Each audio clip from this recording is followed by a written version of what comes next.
Palakkad Nenmara ഇരട്ടക്കൊലപാതക case പ്രതി ചെന്താമരയെ പേടിച്ചാണ് തങ്ങൾ ജീവിക്കുന്നതെന്ന് അയൽവാസികൾ.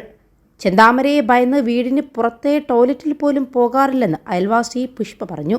പ്രതി തയ്യാറാക്കിയ കൊല്ലാനുള്ളവരുടെ പട്ടികയിൽ താൻ കൂടിയുണ്ടെന്നും എപ്പോഴും മരണഭയത്തിലായിരുന്നുവെന്നും പോത്തുണ്ടി സ്വദേശി പുഷ്പ പറഞ്ഞു.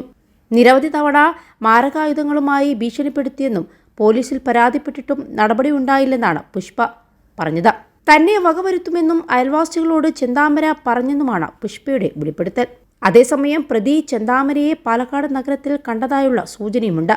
കോട്ടമൈതാനത്ത് പ്രതി ചെന്താമരയെ കണ്ടെന്നാണ് വിവരം. വിവരത്തിന്റെ അടിസ്ഥാനത്തിൽ പാലക്കാട് നഗരത്തിൽ പോലീസ് പരിശോധന നടത്തിയെങ്കിലും ഇതുവരെയും കണ്ടെത്താനായിട്ടില്ല. പ്രതി ഒളിവിൽ പോകുമ്പോൾ ഭക്ഷണ സാധനങ്ങൾ കയ്യിൽ കരുതിയാണ് പോയതെന്നാണ് വിവരം. പ്രതി ആദ്യ കൊലപാതകം നടത്തിയ സമയത്ത് ഒളിച്ചിരുന്ന അറക്കമല, പട്ടിമല എന്നിവിടങ്ങളിൽ തിരച്ചിൽ നടത്തുന്നുണ്ട്.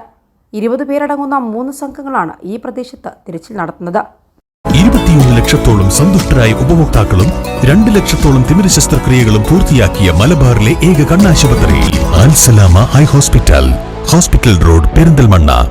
മലകളിലും ഒരു മലയുടെ താഴ്വരകളിലും പരിശോധിച്ചു. പരിശോധനയ്ക്കായി ഡ്രോൺ ഉൾപ്പെടെയുള്ള സംവിധാനങ്ങളും ഉപയോഗിക്കും. നെന്മാറ പോത്തുണ്ടി ബോയൻ കോളനിയിലെ മീനാക്ഷിയെയും മകൻ സുധാകരനെയുമാണ് ചെന്താമര വെട്ടിക്കൊന്നത്. ഇന്നലെ രാവിലെ 10 മണിക്കായിരുന്നു സംഭവം നടന്നത്. വ്യക്തിവൈരാഗ്യമാണ് കൊലപാതകത്തിന് കാരണമെന്നാണ് പോലീസിന്റെ നിഗമനം. മരിച്ച സുധാകരന്റെ ഭാര്യ സജിതയെ 2019 പ്രതി വെട്ടിക്കൊലപ്പെടുത്തിയിരുന്നു.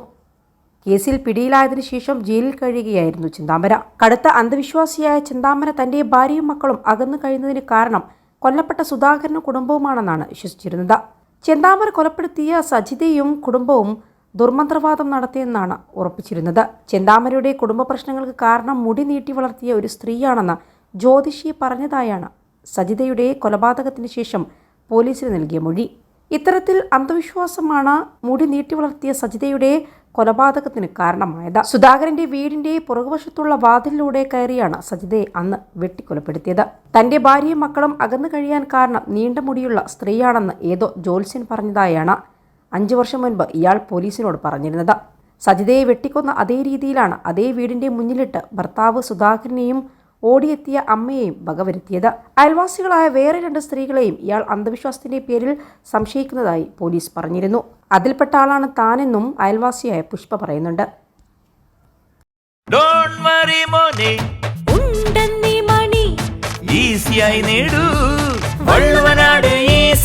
ആവശ്യം ഏതുമാകട്ടെ, പണം ഞങ്ങൾ തരും.